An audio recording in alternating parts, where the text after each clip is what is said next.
तुमचं नाव आणि पत्ता सांगा. मी हनुमान लिंबाजी सोळंकी, राहणार सव्वड, तालुका जिल्हा हिंगोली इथला रहिवासी आहे.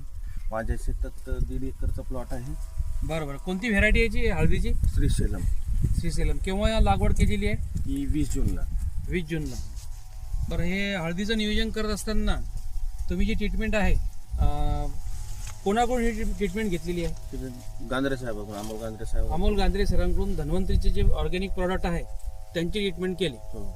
तर धन्वंतरीचं आतापर्यंत कोणकोणत्या ट्रीटमेंट केलेल्या आहेत धन्वंतरीच्या प्रॉडक्ट? धन्वंतरीच्या RPS 76 सोडले, एक बॅक्टेरियाची किट सोडली आणि एक ती मध्यंतरी काहीतरी सोडलं. 5 किलो खताची बॅग. 5 किलो खताची बॅग सोडली.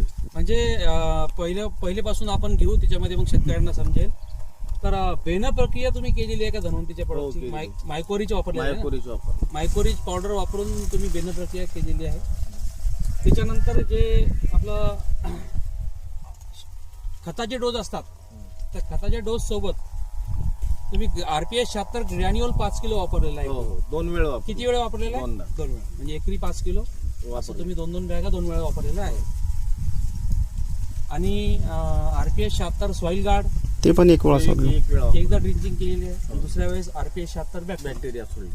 म्हणजे असं तुम्ही धन्वंतरीचं आपलं जवळपास मॅक्झिमम ट्रीटमेंट आहे का नाही तुम्ही केलेली आहे.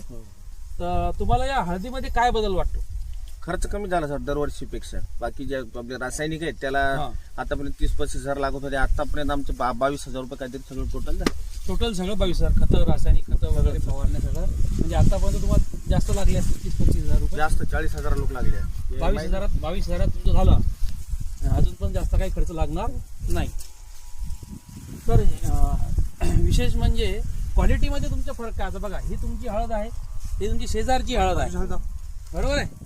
या शेजारच्या हळदीमध्ये आणि या हळदीमध्ये तुम्हाला काय फरक वाटतं? जमीन एकच आहे जवळपास, जमीन बरोबर आहे का नाही? जमिनीचा जो स्ट्रक्चर आहे ते एकच आहे.